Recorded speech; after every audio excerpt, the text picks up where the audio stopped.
Please shed some light on the Karkota dynasty, and why does a king like Lalitaditya, why is such a king missing from our history?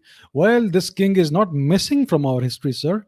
He has been wiped out or whitewashed out of our history.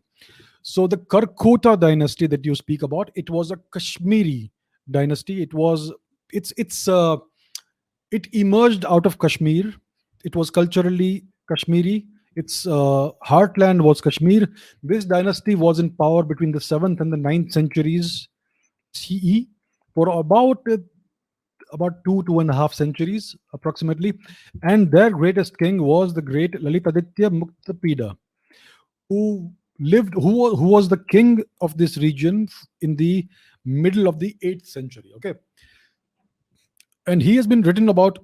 So his account is written in a chronicle of kings called the Rajatarangini, whose author is the Kashmiri scholar Kalhana, who lived in the 12th century.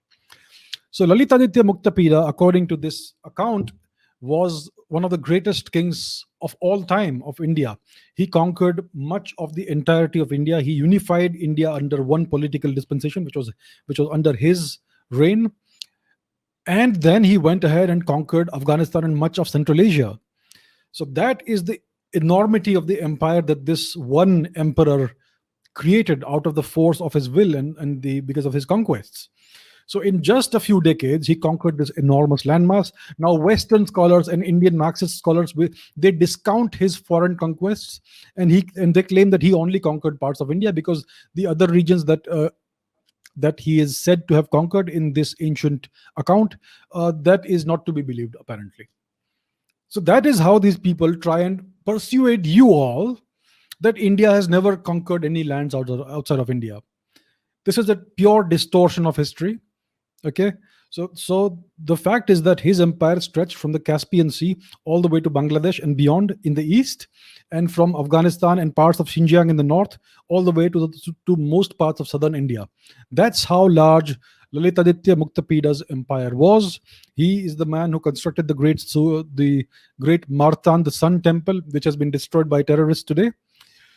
So that is the significance of this great dynasty, and especially this great king. This dynasty is so relevant and so significant because of the actions and the life and career of the great emperor Lalitaditya Muktapida.